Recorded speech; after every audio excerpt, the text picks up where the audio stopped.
Hai guys, ketemu lagi dengan aku di channel Lady Din. Semoga kalian semua dalam keadaannya sehat dan bahagia.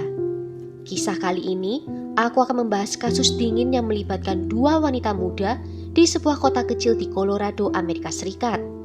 Apa yang terjadi dan bagaimana kisah lengkapnya? Tanpa basa-basi lama-lama, kita langsung masuk ke ceritanya ya. Sebelumnya, jangan lupa untuk subscribe dulu channel ini dan nyalakan lonceng notifikasinya supaya kalian tahu video terbaru dari aku.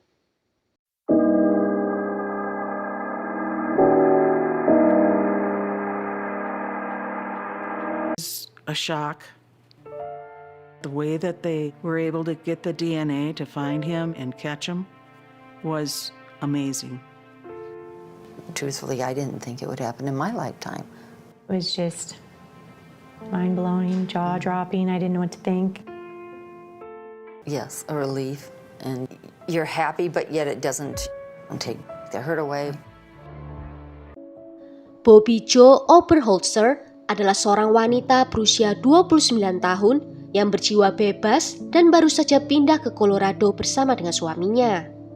Dia dan suaminya Jeff menetap di kota Alma, Colorado, Amerika Serikat, berjarak sekitar 30 menit di sebelah selatan dari resort ski Breckenridge yang populer.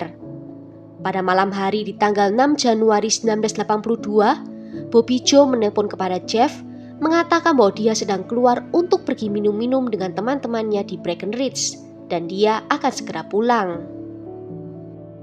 Bobbi Jo memiliki kebiasaan di mana dia sering menumpang mobil orang lain untuk bepergian, seperti yang dilakukan banyak orang pada waktu itu. Karena di kota itu populasinya sangat kecil sehingga mereka biasanya mengenal satu sama lain. Di tanggal 6 Januari itu, Jeff sempat menanyakan pada Bobbi Jo apakah dia perlu dijemput saat pulang nanti. Namun Bobbi Jo menjawab kalau dia sudah mendapatkan tumpangan untuk pulang. Jeff pun langsung pulang ke rumah dan menunggu istrinya di sana. Di tengah malam, Jeff tiba-tiba terbangun dan tersadar ternyata Bobbi Jo belum pulang juga. Dan dia langsung tahu kalau ada sesuatu yang salah terjadi. Dia pun melakukan pencarian di luar dan mendatangi teman-teman istrinya. Dan temannya mengatakan kalau Bobbi Jo sudah pulang sejak pukul 7:30 malam. Dan ketika tak menemukannya dimanapun juga, Jeff melaporkan hal itu kepada polisi. Namun dia diberitahu bahwa itu terlalu dini untuk mengajukan laporan orang hilang. Dengan terpaksa, Jeff pun pulang ke rumah untuk menunggu sekali lagi kedatangan istrinya. Di pagi harinya, seorang petani menelpon Jeff dan mengatakan kepadanya bahwa dia menemukan SIM Bobbi Jo dan beberapa barang lainnya di jalan masuk rumahnya. Jeff menuju ke peternakan dan dalam perjalanan itu, dia menemukan ranselnya Bobbi Jo, sarung tangan, serta tisu yang ada noda darah tergeletak di atas salju. Sekelompok teman dari Jeff kemudian berangkat mencari Bobbi Jo di Hoosier Pass yang tertutup salju antara Breckenridge dan Alma, karena Bobbi Jo biasanya pulang dengan mengambil rute ini. 2 jam kemudian, tim pencari menemukan tubuh tak bernyawa Bobbi Jo tergeletak di pinggir jalan di sisi tumpukan salju di Hoosier Pass sekitar 16 km di luar Breckenridge, tempat dia terakhir kali terlihat dalam keadaan hidup. Penyelidik mengatakan tubuh Bobbi Jo membeku karena suhu yang sangat dingin. Tangannya juga terikat dengan tali zip tie di pergelangan tangan kirinya.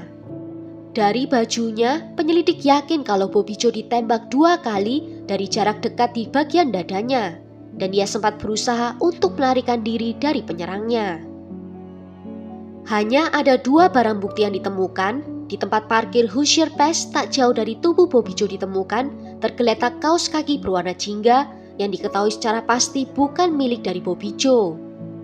Juga ditemukan di tempat parkir itu sebuah gantungan kunci kait dari kuningan besar yang dibuat oleh Jeff untuk digunakan Bobbi Jo jika dia perlu membela dirinya. Penyelidik juga hanya menemukan adanya 1 jejak kaki di sana, yaitu jejak kaki Bobbi Jo sendiri.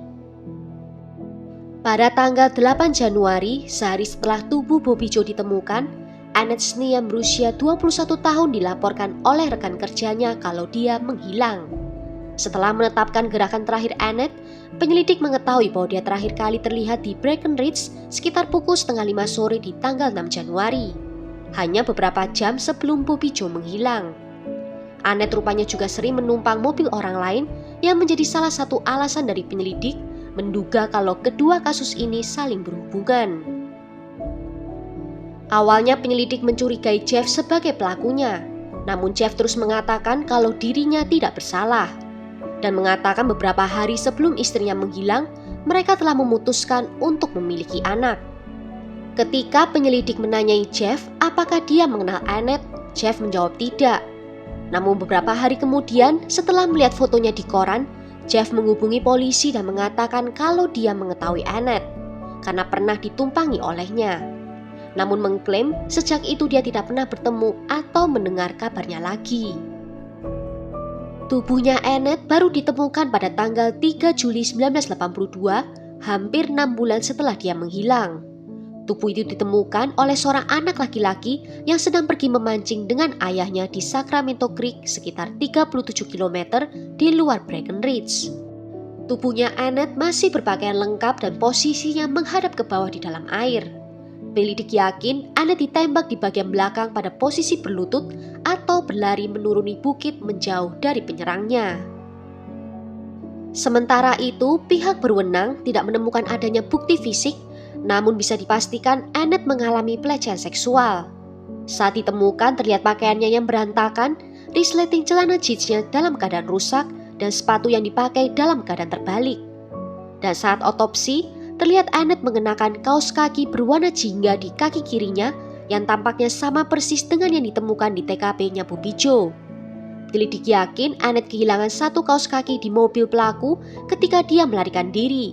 Dan itu tetap di sana sampai beberapa jam kemudian ketika pelaku menculik Bobby Joe dan kaos kaki itu terjatuh ketika Bobby Joe melarikan diri juga. Melihat adanya hubungan dalam dua kasus ini dan Jeff memiliki koneksi dengan keduanya, membuat penyelidik semakin mencurigainya. Lewat 2 bulan sejak kasus ini dimulai, Jeff mengikuti tes poligraf dan dia dinyatakan kalau dia berkata jujur. Jeff juga sudah memberikan alibinya kalau di malam pembunuhan itu dia sedang bersama dengan kenalannya yang saat itu sedang berkunjung. Sayangnya orang itu tak dapat ditemukan di mana-mana untuk bisa mengkonfirmasi hal itu. Dan baru di bulan Desember tahun 1990, orang ini muncul dan mengkonfirmasi alibinya Jeff. Sayangnya, keterangan waktu yang diberikan oleh orang itu kepada polisi berbeda dengan yang diberikan oleh Jeff, membuat polisi menjadi ragu atas keterangannya. Dan Jeff dinyatakan dia tetap menjadi tersangka utama. Kasus ini membuat pihak berwenang bingung selama bertahun-tahun, namun seiring berjalannya waktu, kemajuan teknologi dalam DNA memungkinkan mereka untuk mendapatkan profil darah yang ditemukan di sarung tangan Bobby Joe. Yang awalnya dikira adalah darah dari korban, namun setelah dilakukan pemeriksaan, hasilnya darah itu adalah milik dari seorang pria.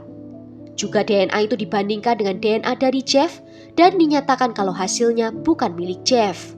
Dan Jeff pun akhirnya dibebaskan dari daftar tersangka. Baru pada awal tahun 2020, Sersan Detektif Park County dan timnya mengambil kesempatan ini dan memberikan sampel DNA yang tidak diketahui milik siapa ke United Data Connect, sebuah perusahaan berbasis di Denver yang menjalankan profil DNA melalui database silsilah yang tersedia untuk umum. Dan setahun kemudian, mereka mendapatkan telepon tentang 2 kemungkinan, yaitu Alan Lee Phillips yang berusia 69 tahun dan kakak laki-lakinya bernama Bruce Phillips. Detektif awal mulanya menghubungi Bruce Phillips yang mengatakan kalau dia tidak pernah tinggal di Colorado, tetapi menyatakan saudara laki-lakinya, Alan Lee Phillips, tinggal di Colorado. Penyelidik menemukan Alan Lee Phillips pernah dihukum karena penyerangan dan perampokan pada tahun 1973, hampir 1 dekade sebelum Bobby Joe dan Annette menghilang. Dan dia pernah menjalani hukuman di penjara selama 6 bulan di balik jeruji besi, di mana di situ dia memberikan surat pernyataan yang berisi penjelasan saat dia menyerang korbannya. Tetapi detektif tetap membutuhkan bukti yang kuat dan melihat DNA apakah cocok dengan darah yang ditemukan pada barang-barang miliknya Bobby Joe. Pada akhir bulan Januari 2021, detektif mulai membuntuti Alan secara diam-diam dan akhirnya setelah 5 minggu mereka mendapatkan terobosan besar. Ketika Alan pergi ke Sonic Drive-In untuk membeli makanan, para detektif mengikutinya ke sana. Dan setelah selesai makan, Alan mampir ke kantor pos dan membuang sampahnya di sana. Penyelidik dan timnya langsung mengambilnya setelah Alan pergi, dan di sampah itu ditemukan sapu tangan yang ada air liurnya. Dan penyelidik segera melakukan pemeriksaan DNA. Pada tanggal 23 Februari 2021, hasil DNA menyimpulkan bahwa darah Alan Philip lah yang ditemukan di sarung tangan Bobby Joe. Belakangan, tes DNA juga dilakukan pada kaos kaki jingga yang ditemukan di dekat tubuhnya Bobby Joe yang hasilnya memastikan bahwa kedua pembunuhan ini saling terkait. DNA-nya Annette ditemukan ada di bagian dalam kaos kaki dan DNA dari Bobby Joe berada di bagian luarnya. Pada tanggal 24 Februari 2021, Alan Lee Phillips ditangkap atas pembunuhan kedua wanita tersebut di dekat rumahnya. Alan terlihat sangat terkejut saat polisi mendekati dan langsung memborgolnya. Dia awalnya didakwa dengan 2 tuduhan, masing-masing atas pembunuhan tingkat pertama, penculikan, dan penyerangan. Alan membantah terlibat dalam kejahatan tersebut, dan setelah penangkapannya, seorang kepala pemadam kebakaran setempat mengingat kejadian aneh dari malam yang sama saat Bobby Joe dan Annette menghilang pada tahun 1982 lalu.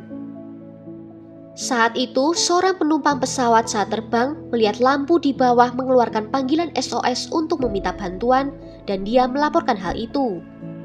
Dalam badai salju yang mengamuk, seorang kepala pemadam kebakaran setempat melewati jalur gunung di luar Breckenridge, di mana dia menemukan Alan Lee Phillips, yang saat itu truknya terjebak di tumpukan salju. Kepala pemadam kebakaran menyelamatkan Alan tanpa mengetahui pada saat itu Alan telah membunuh 2 wanita beberapa jam sebelumnya. Saat itu cerita penyelamatan Alan dimuat di koran lokal, bahkan ada beritanya yang muncul bersebelahan dengan berita tentang penemuan tubuhnya Bobby Joe. Pada tanggal 15 September 2022, juri memutuskan Alan Lee Phillips bersalah atas 8 dakwaan, masing-masing atas pembunuhan tingkat pertama, pembunuhan kriminal, perampokan, dan juga penculikan. Sekitar 7 minggu kemudian, pada tanggal 7 November 2022, dia dijatuhi hukuman seumur hidup 2 kali berturut-turut tanpa kemungkinan pembebasan bersyarat.